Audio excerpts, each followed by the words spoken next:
Welcome to the Restoration Group podcast, where we are sometimes silly, but we are always serious about investing in Oklahoma City leaders who desire to integrate their work into their faith.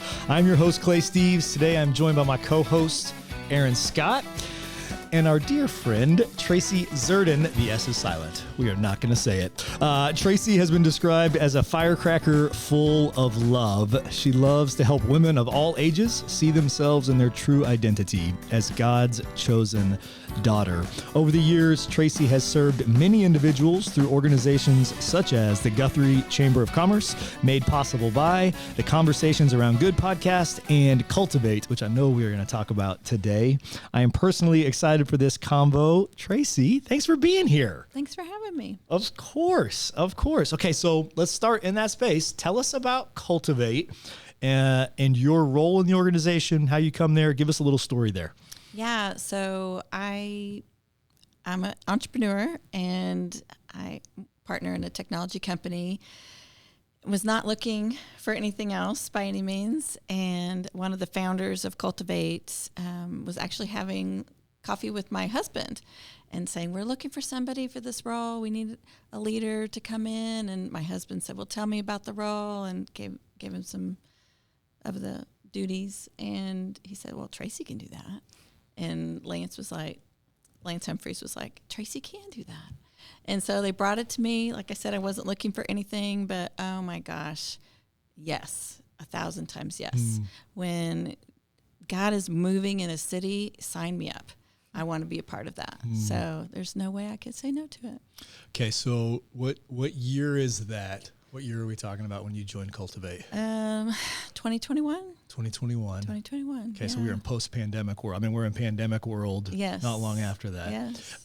What is Cultivate? So if somebody's never heard of it, tell us what Cultivate is. Yeah, so Cultivate is a venture accelerator, and not everyone is familiar with what an accelerator even does. Yeah, I mean, I totally am, obviously, but maybe just explain it for other people who may not know. Yes, yeah, the other four people out there. So there's incubators and there's accelerators. So an incubator is for someone, an entrepreneur who has an idea and they want to get it launched. So an incubator helps you, boom, get started. An accelerator is for post-revenue or for a nonprofit. You're out there serving people, but you want to get to that next level. And you need some help with your infrastructure, with maybe bringing on some more leadership. Maybe you're looking to scale. We're your go-to. Okay. So Venture Accelerator. Yes. In Oklahoma City. Oklahoma City. Was it founded in 21 or was it founded prior to? Well, many years in getting it going, Okay. but I started like 2 weeks before our first session started. Oh. So yeah, 2021. You literally started 2 weeks before the first cohort? I did. Yeah. That's a jump of faith. That was a big deal. That was a big deal. Is there any other elements? Like, so when you talk to me about looking at a cohort and the types of businesses, right? So obviously revenue generating have already started, but are there any other elements to the business specifically that you guys are looking for when you are interviewing or examining for a cohort? Yeah. So our vision is for Oklahoma City to become a place that's known for everyone flourishing, for every industry, every neighborhood, every culture. And so we want to work with founders who have a bigger vision than I'm going to make a fortune and I'm going to flip this and I'm going to walk away. Not that that's wrong, because it's not. And there's different, scenarios that still is great. But we want to work with people who want to make a difference, not just make a buck. People who want to invest in their communities. We talk a lot about ROI, right? You have to have return on relationship. You have to have margin or you can't have ministry. But we also help our founders focus on what we call their ORIs, their opportunities for redemptive innovation. What's possible in this city because this founder is choosing to do this business at this time. So we're not necessarily, your business is important, or your venture, because we take for-profits or nonprofits, but it's mostly the founder's heart. What is the founder's vision? What are they wanting? What are they wanting to do with their business? Why are you in business? What's your why? Why are you even doing this? ORI. Say it again. Opportunity for redemptive innovation. What does redemptive innovation mean? Like, Yeah. maybe even give me examples, but talk that through when you are sifting and leading people to think that way and would look for that lens. What is it? Yeah. So redemptive is literally a banking term. It just means to buy something back, right? To redeem it, to take something that was once broken and renew it. And so we are looking for, we want, in our vision of Oklahoma City to be a place where everyone flourishes, we want to affect the social issues that are causing it not to, right? I mean, Oklahoma has historically been in the top 10 of divorce, food deserts, women and children vulnerability. But we see that as a place for God to flip that upside down and to do amazing things here. So we want to work with founders who see issues in their community that hack them off or that inspire them, and that they want to do something about it. They want to step into it. It's really good. Not just to do business. Okay. So you talk about the, so maybe that the reality of what the Oklahoma landscape, like if we're objective, it is kind of hard to sometimes see and accept that truth, isn't it? Because I mean, this is home to me. I love this place, but it is very frequently we continue to struggle.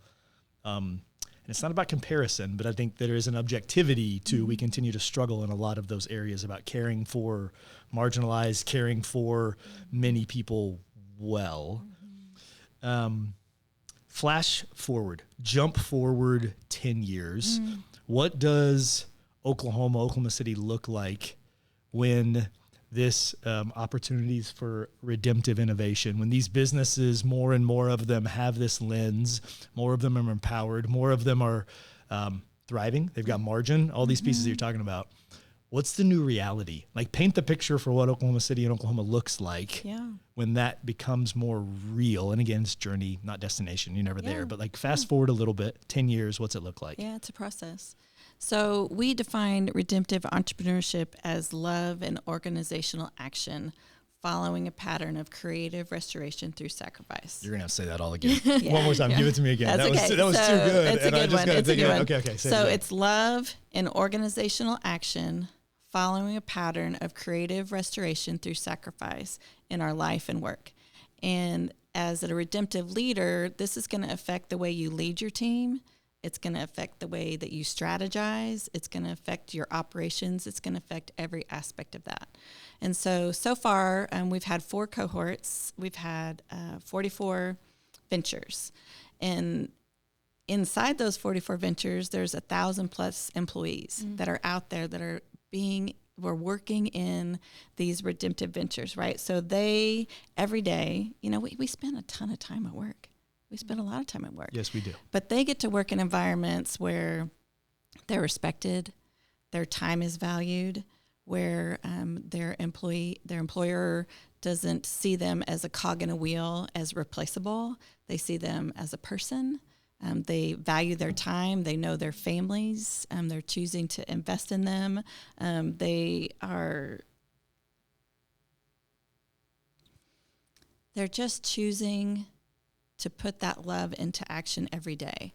So our 10-year vision is that we have 1,000 redemptive entrepreneurs by 2032. That's our vision. That's a goal. We use EOS.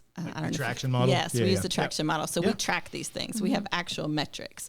So that's 1,000+ people every day that are paid a livable wage. They're creating products that bring value. They have purpose in their work. They know that their time is valued. I talked about that earlier. So one of our rhythms that we create and cultivate is called a rhythm of rest. We don't have to work ourselves to death. We don't have to do that. We can stop at 5 or 6 o'clock. And me as a leader, if I'm stopping at 5 or 6 o'clock, that means that I'm not sending emails to my people. I'm not expecting them to have reports, oh, hey, this just came up. I need you to get it done in the morning. So I'm valuing their time, and then they get to go invest in their family. Yeah. Okay, so it creates a bigger picture of these people stepping into their ORIs. Okay, yeah. They're stepping into those opportunities for redemptive innovation. We have the second highest female incarceration rate in the world. Oklahoma? Yes. You didn't know that? In the world. Oh, that's like a well-known thing. Yeah, that's real. Yeah. Well, so and we are the first, highest in America. I think the only people. I think we're second now. Oh, it just changed. That's great news. For a while, there was a another country, I won't name it in case I get it wrong, who was taking first place in the world, but we were taking first place in America. But turns out, look at that, moving to number 2. So those are just families, that are struggling with issues that we could never even think about unless you've been in that scenario. And so businesses who are purposely saying, this is our ORI, this is our opportunity for redemptive innovation, we're going to step into that. Maybe it's single moms, maybe it's the environment, maybe it's you care about the animals, it doesn't matter. But whatever issue it is in our city, maybe it's homelessness. And maybe you can't solve homelessness for the whole community, but maybe you can solve homelessness for one person, Yeah. You knew that? Yeah, that's been a statistic here in Oklahoma for quite a while, that we are ridiculously high on incarcerating women. And I would, truth be told, I probably, did not probably think through the implications of that very much until Brandon, shout out to my husband who works at Team, until he started interacting with some of those exact women. They have programs in both men's and women's facilities here in Oklahoma City, and to start to hear some of those stories about, and obviously it's pulling at my heartstrings because I'm a mom, and to think about what that means to be a mom who is incarcerated, and how I think outside of just women, I think in general society has a pretty go-to feeling about people who have been incarcerated. It's like, well, you did the thing, so of course you should be locked up. But when you start to, it gets really messy with ways that people are incarcerated and what causes that, and systemic things in our society, and then even the conditions under which they're living.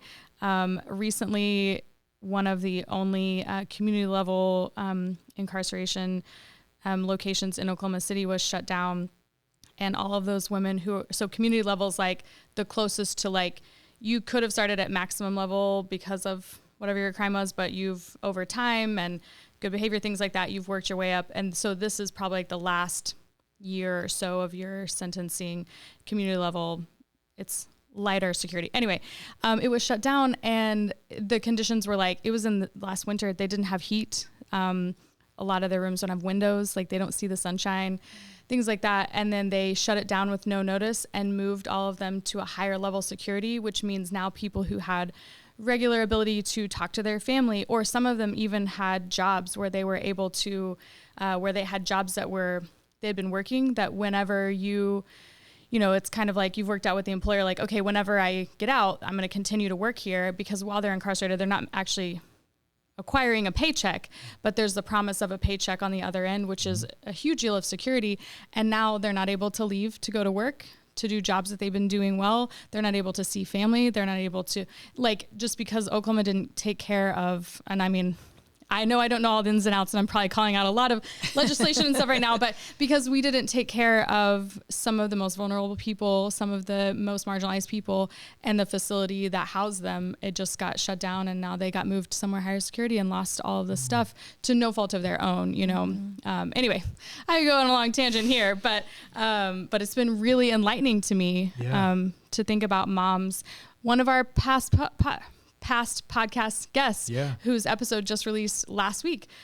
She was formerly an incarcerated mom, and so she's got an incredible story that I know you've heard parts of too. So it's a long, hard road. It's a long, hard road. Ty, so for anybody listening, even for me, Ty, how our business can play a role, even if it isn't that specific one, maybe use a specific example, but how can a business that sells widgets, a business that's a storefront, right? Maybe they sell books. I'm just trying to pick any entrepreneur in their business can become redemptive in another space like that. And it doesn't have to be that one, women incarcerated, but has a passion for a specific area. How can it begin to impact that? Close the gap between those two things of I'm running a business that does have to have margin, and I've got a good heart, and I want to align it with my Christian faith, to being able to impact a specific area for a redemptive opportunity. I love how you say close the gap, because that's one of the ways that's hardest for us, I think, because it's easy to write a check, right? That is so easy. sometimes it's hard to give your money, but it's much easier. But we talk a lot about closing the gap between I'm helping fund this, but I don't know these people. I never spend time with these people. So we want to close that gap. Yes. You need to know those people to where you're directly aware of their needs, of what this organization is doing. You know, just don't write the check. Just go spend time with them. I love that. Just go have a conversation. It's not hard. And there's so many. I mean, I can speak directly to this because I have a son that's incarcerated right now, and he's been in and out of facilities since he was 15. And he was in Oklahoma County. He's in Oklahoma County right now again, unfortunately. But he was there during COVID, and you can't see them. You still can't see them. They still won't let you in. And so there are so many people there that don't have anybody. I mean, when he was released, the last time he was in prison, my husband went to pick him up, and they just give you a bus ticket and say, adios. And there's so many people that there's nobody there to meet them. Yep. You know, so. And then we're expecting them to be productive members of society. And then we're surprised when they're back, back in a facility within 6-9 months. And it's like, well, yeah, because we just kicked him out on the street with a bus pass, and absolutely nowhere to go, no job, no resources. I mean, there are a high number of people who are incarcerated who are not from Oklahoma, but are incarcerated here because they traveled in for something, were arrested while they were here. And so then, they just, yes, Brandon was just driving a man around the other day who, he's trying to get to his next step, but he's like, I don't even understand where this place is. They told me the address, and it's like, I don't know where that is. Like, I was here for like 48 hours before I then was incarcerated for 4 years. So it's like, I have no idea where I'm at. And then here's the bus pass, like, good luck. And it's just, we complicate it, right? We really do. I mean, it's not like you have to go. I mean, if you have something that stirs your heart, then go do that. But if nothing stirs your heart, step outside your building. What's happening outside your building? I mean, if you're in Oklahoma City, there's a issue close to you somewhere that you can step into. And maybe it's just grab somebody from your office who needs to go to lunch. Do you know your people's names? I mean, I guarantee there's issues inside your company, no matter how big or how small, that somebody needs something. And maybe it's just a conversation. Maybe it's just showing that you care and that you know that they have struggles. I mean, we talk a lot about partnerships with everyone we come in contact with, not just our employees, not just our partners, but what about the UPS guy that comes in? Or what about one of your suppliers? Do you know anything about them? Do you know any needs that they might have that you could connect with? I mean, we make it harder, and it doesn't need to be. That's good. Need to be. Tell me some stories. Give me an example of some businesses that you've had the privilege to be close to, and you have seen do this well. Yeah. Whether it's the internal, like you're talking about, the external with another nonprofit organization, or just tell me some stories and some examples. Profile some businesses. To where maybe a listener's like, oh, I know that business, and didn't even recognize maybe the redemptive element. Within them as an organization. Yeah, there's so many. I mean, it's fun to me because it looks different for everybody. We've had several ventures who, once you're a cultivator, you're always a cultivator, right? A cultivator. You're a cultivator. I like it. We do monthly things where we get everybody together, and it's just fun to it's not like, okay, you graduated, see ya. We're creating an ecosystem here of support. And so, just hearing stories of, I know of two who've had a lucrative opportunity that was presented to them, and they chose not to go with it because it wasn't aligning with that idea of redemptive entrepreneurship, with not exploiting, or maybe it was some unethical practices, but they chose to step away from that. We have a person that owns a home hospice business, Providence Home Health, and he had a nurse that was having some anger management issues. He would have been within his right to let her go, but he chose to give her some paid time off and paid for her to get some help. Okay, that's going the extra mile and investing in people. That's blessing people. We have someone that was in the last cohort, Josh Sanders. He owns Install Pros. Okay, they've come to my house a lot. They pretty much, it remodels to hanging up a TV to yard work. I mean, they do everything. Got some stuff I need done. So Come on. I know. Can you make a note of These are people, Pros? Install Pros. Okay, Yes. good to know. So as part of Cultivate's training, our ventures do a 3-minute pitch. Okay, so starting the second session, each fellow gets to stand up and present your business. When the timer goes off, you sit down. And we help them. We give you the pitch deck. We help you through the process. But the very last session, we invite in the community. So there's 100+ people in the room, and you get to tell them about what you do. Well, Install Pros, they're not once in their pitch did they say, we'll come do your business. Call us. Not once did they say that. Their entire pitch was about how they invest in their workers, because that's Josh's why. His why is, I want to invest in this next generation of men. I want to help them have the skills to have a thriving career, to provide for their family, but also want to invest in them as people.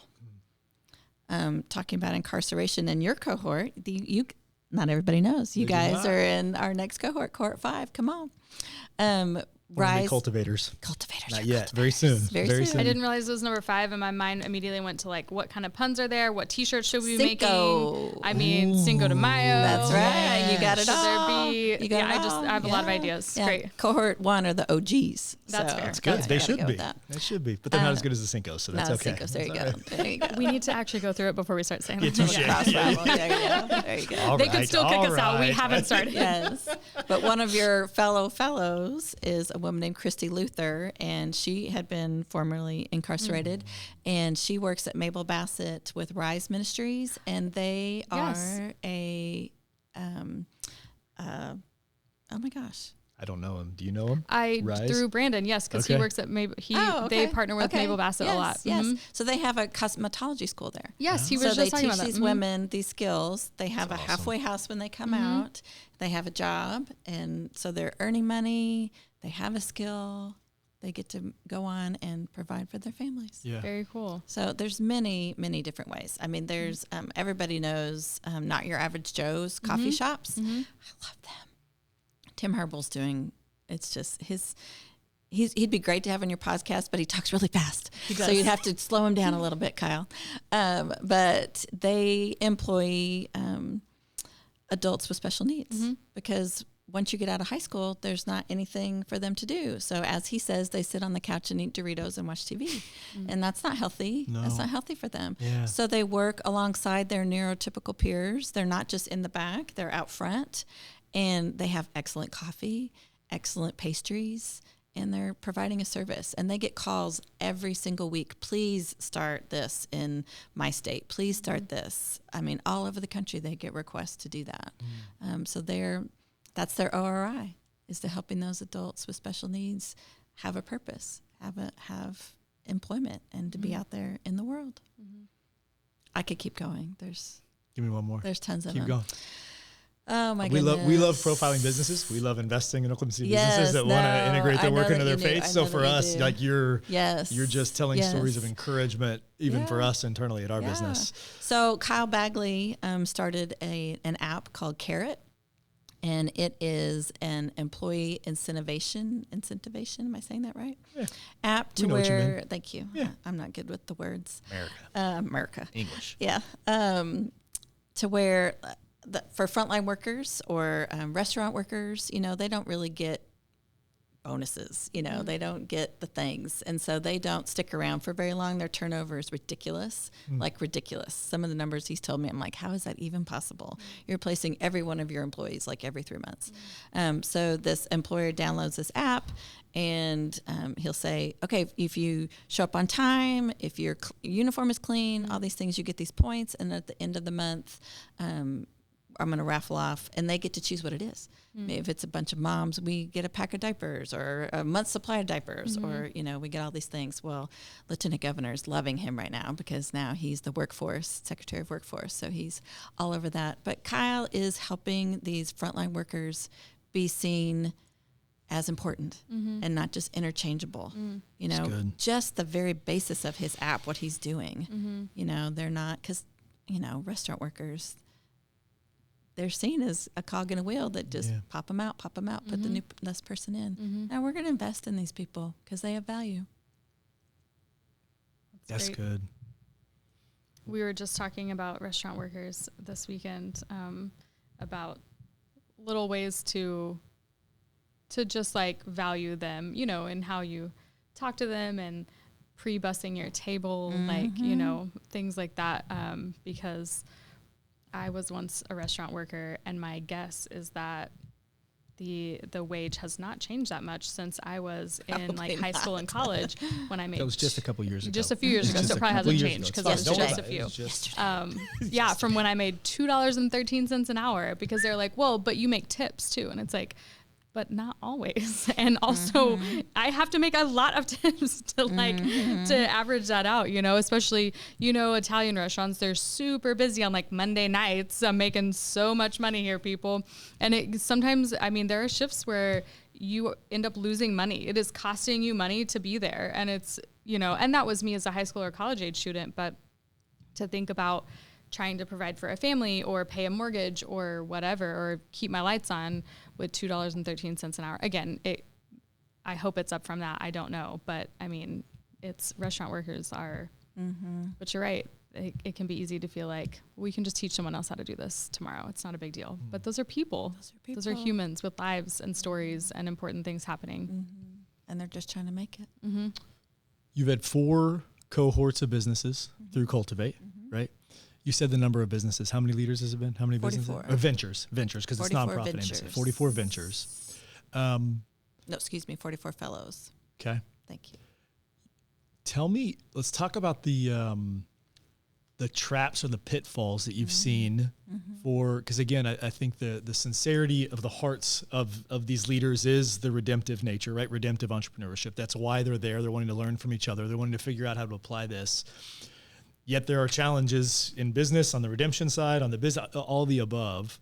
Talk about the common pitfalls or traps you have seen for redemptive entrepreneurs. And I think we kind of already talked about it in that we overcomplicate it. Someone else that's going to be in your cohort, I'm like dropping all these things that aren't supposed to be out in the world. It won't be out true, yet. It won't this be is out not yet. live Okay, today. good. It's Okay, okay. We good. record this earlier than you're listening to it. Yes, FYI. there you go. This is all good. So Pragma Dental, Grace June is in your cohort. You will love her as well.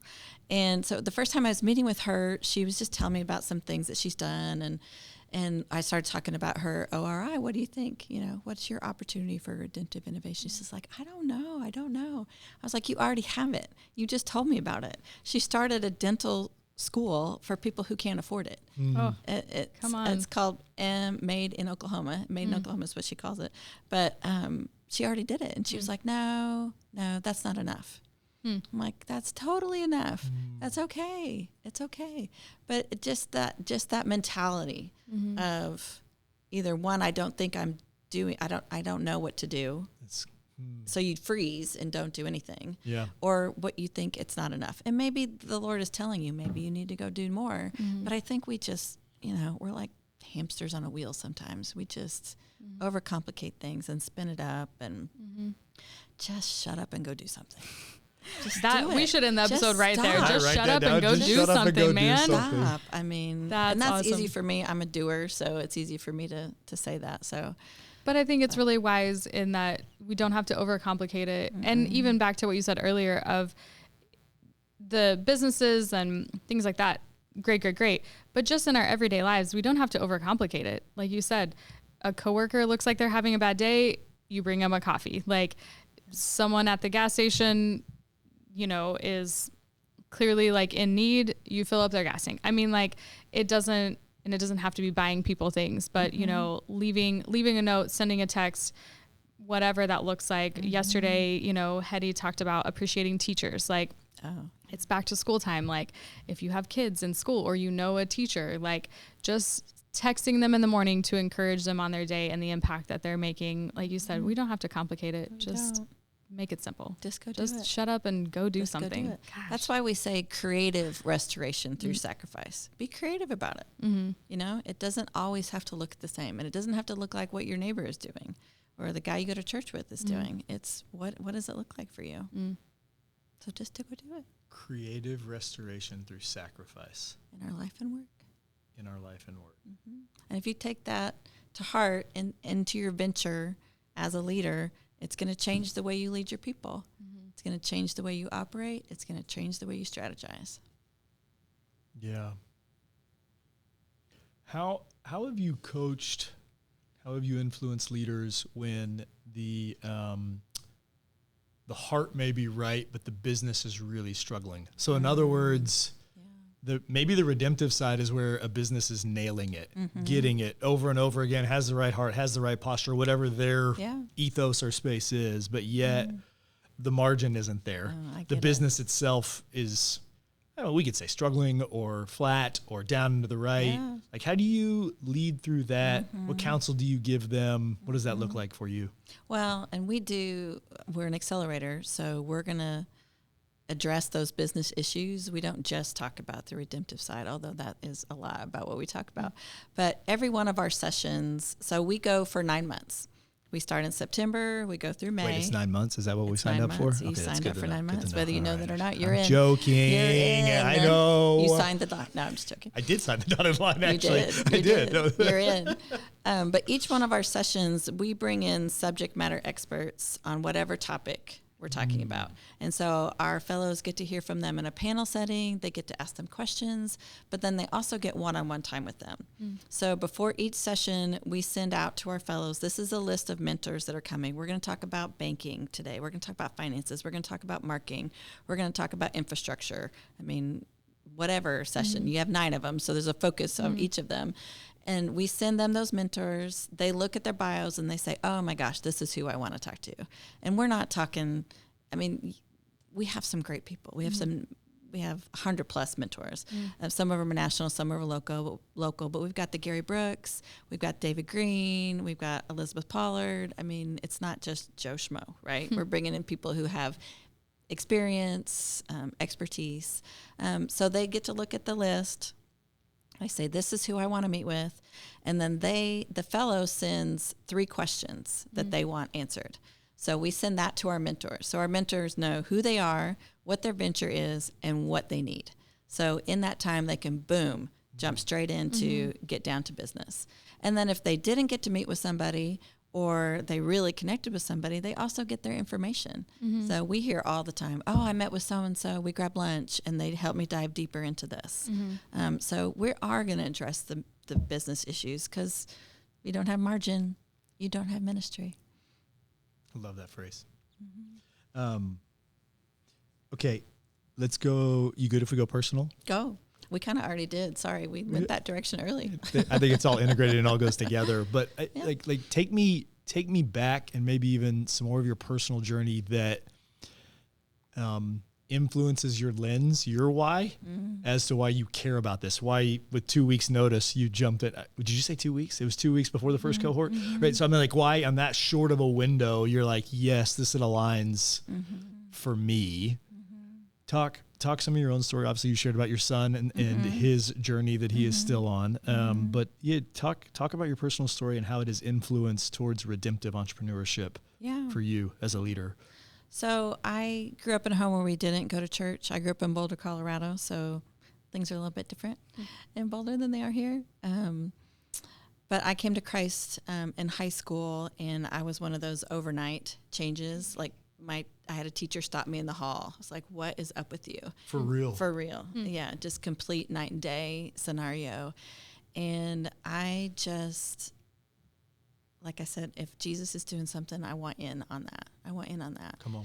And every career opportunity that God has given me is my buddies in high school and probably even college are shocked sometimes to hear the things that I've done, because I have an associate's degree. I'm not a highly educated person. I don't have a ton of skill sets, but Jesus just sets me up for these things, and they just keep growing in different directions. I started out in the fitness industry. I was in there for over a decade, and that was just loving women, and just, you can be healthy and not worry about your BMI. Who cares about your BMI? Amen. Nobody even cares about what's on the scale. Just be healthy. I'm preaching to myself, because I have a scale in my house too, so I'm preaching to myself. And then I was a homeschool mom for a long time, and then my buddy Hetty was at the Chamber of Commerce in Guthrie and asked me to come on part-time, and then he ended up leaving, and he said, I think you should apply for this. And my first words were, I don't have the chops for this. I can't do this. I don't have the chops for this. And I went home and talked to my husband. We prayed about it, and we're like, you know what? We need to step into this opportunity that God has given me. And so I stepped into that and did that for several years, and then we made possible our technology company. Again, I am the Jar Jar Binks of technology. My team laughs at me. I have zero skills. Thank you for connecting with my teenage boys. The fact that you used the Jar Jar Binks and then you talked about tech, like that was good. Like I can get them to listen to this episode now, and they're gonna. That was good. Yes. No, I'll hand my phone or my iPad to Hetty. I don't know what I'm doing. Do this for me, please. Help me do this. But I'm part of a technology company, and then getting offered to be involved with Cultivate, and I was recently asked to be on this council for some other thing. And you'll laugh when it comes public that it's like, Tracy has no business whatsoever being on this council, but it comes down to, and not that I'm perfect by any means, but I feel like just walking with Jesus and just being kind to people and working hard, those doors just get opened. What's behind your willingness to share so much of your story? Because if you just Google or YouTube, like you've given a lot of talks on some of the challenges in your family, even in parenting, stories with your son. You even talked about it earlier. Like, go foundationally for me, and we can say Jesus, but I'm like, a lot of people who love Jesus are still unwilling to do what you're doing. I, at times, am still very unwilling at times to process that for me. Because I think you can say, like the way you share that story, but there's a lot of other elements to it, like your obedience, a courageous authenticity. There's those pieces are contributing to a self-awareness that's willing to then share your self-awareness with other people. Like there's a lot of ingredients that I think God likely, and again, I don't know what God's doing, but God continues to give you more and more opportunities because of how you steward the previous ones, how you walk with him, how you trust. What gives you that peace, that confidence, that courage to keep doing those over and over again? Yeah. Part of it's age, to be honest with you. The older you get, you're like, I don't care, whatever. Shut up and go do something. Exactly right. That's exactly right. But I think my unique situation with my son is that I'm not the only mom that is going down this road. And if my struggle, if my sharing my pain with you is going to help you in any way, I'm going to do that, because, oh my heavens, I would have loved to have somebody share that with me when I was in my darkest hours. And my son and I are actually writing a book right now about our process. It's a lot more difficult with him being incarcerated because we can't really talk a lot, and we can't sit down next to each other and work on this.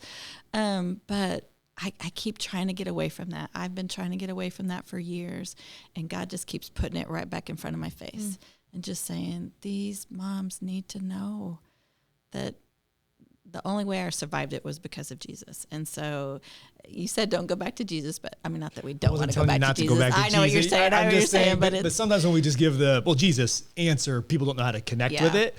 But I do think you unveiled it there where you said, in my darkest moments, it sounded like you felt very alone at moments, and Jesus was all you had, which is what you need, but also to have somebody just look at you and go, yeah, I've been there. You're not alone. Yeah. Sometimes that's all you need is somebody just to say like, oh, you've been in this hell? You've been in this and you're out of it? Or yeah. Yeah, it's, again, it comes with age, but if anything that I've experienced or any knowledge that I might have, which isn't a lot, I want to share it. If it's going to help somebody, why would I not? Yeah. Why would I not? And I'm full of gaps. But that's what's so great. That's what's so great. I love the U2 song. I don't even remember the song right now, but Just sing it for us. I'm Here you not- go. no, Yeah, no, that's great. yeah, Yeah, let's let's do do it. that right now. Trust me. My son was like, "No, don't sing." When he just heard that, no, he hates it when I sing at church because I sing loud. I don't remember which song it is. U2, I love U2. But it says, "I'm not broke, but you can see the cracks," right? And I don't want to be cliche and talk about that's where Jesus shines through, but it's how I survived. It's absolutely how I survived. I mean, there's stories that my son and I are going through, writing these things down, where I've just walked around all day just saying, "Thank you, Jesus," because that's all I could say. I didn't think I was going to breathe. I struggled breathing, just so much struggles. Just, I'm just going to choose to thank you. I'm going to choose to thank you in this. I don't know what this looks like, but I'm going to choose to thank you in this. And if I can come along somebody who's in that moment, I'm happy to do that. I think I just had a thought as you were talking about the process that you and your son are even going through now, to encourage you, who's always encouraging everyone else. Oh, thank you. Sometimes the being willing to go back and think through those seasons and invite Jesus into the process of reflecting on them actually even then brings the richness and the healing more. You needed him in the moment. In the past when it happened, I just watched my birth mom do that. When I reunified with her, she had to go rethink through and reprocess all of those seasons to then tell those to me 30 years later. And they were incredibly hard and dark and painful and challenging, but then she got to walk it through with me. You're getting to walk it through with your son. Like I think Jesus is in the reflection healing spot too, which then adds more closing the gap with the light in those spots, healing and redemption, et cetera. Yes. So I think that's even beautiful how it keeps going on the journey piece, like right now for you, not just a past piece. And bring it. Just keep bringing it, Jesus, because, oh my gosh, the Cultivate equivalent in Colorado, there's a team there, and I met with them a while ago, and one of the guys just sent me this book that has a welcome prayer from Father Keating. Okay. I don't know if you're familiar with this welcome prayer. Your listeners, you want to go find it, and I couldn't tell you all of it, but it's just essentially welcoming Jesus into whatever today is. I'm going to welcome any situation, any person, any feeling, or whatever. But one of the lines is, I'm going to thank you for whatever comes my way today because it's part of my healing. Come on. And whatever it is, and my son and I, through him, I'll send a section of the book to him. And it takes like 2 weeks, and then he does his little section and sends it back to me, and then we talk on the phone, and he's like, "I forgot about that, Mom," and it's been really healing for the two of us, just to have that. Yes. But it is so hard to go back to those. Some of the early years are great, the later years are a little bit okay, but the middle years, it was painful to go through that. But it is. I'm going to encourage you. It's a gift that he's doing it with you. That's really 100%. That's yes. Yeah. My last line in the book is, I have a relationship with my son, and this was all worth it. Period. That's just it. Because, oh my gosh, yes. Yeah. I love him. Tracy, thank you. Thanks for sharing with us today. Thanks for being courageously authentic and vulnerable, sharing about Cultivate, sharing about your heart, your personal story, how it's all woven and connected. Any other final thoughts for our listeners to close out this time and today? Gosh, there's so many ways that we've gone today. So always that's how we roll. That's how we roll. A little silly, a little serious. On the serious side, we would love to help you if you are a venture in Oklahoma City and you need some help and you want to learn more about creative restoration through sacrifice. You can go to our website at cultivate.city. There's an interest form. There's also a nomination form. So if you know somebody else, it doesn't commit them to anything, but I'm happy to grab a coffee with them. 9-month commitment. That's right. You're in. The coffee. You are in. But I think what you just said, Clay, about stepping into the hard things and allowing Jesus to heal us no matter what. It's... Everything in my life, I feel like, goes back to a kid movie. Shrek talks about that we're onions. Yep. And you Layers. peel it back, and you cry, and it stinks, and you cry, and it stinks.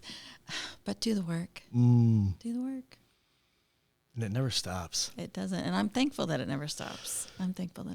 Yeah. I think someday in heaven when we're our 7, I think that we're going to be like 7 or 8 in heaven. I don't know. I have no biblical basis for this whatsoever.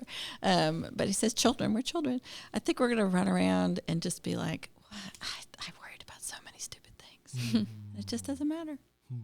I want to be that 7-year-old girl running around with Jesus and just being trusting and thankful and joyous and seeing all the wonderful things and just being thankful. Yeah. Tracy, thank you. Thank you. Thank you for your time today. Viewers and listeners, thank you for joining us on another episode. And until next week, choose life. Thank you for tuning in. To find out more about how Restoration Group can serve you or your business, click the link in the show notes below or go to restorationgroup.co.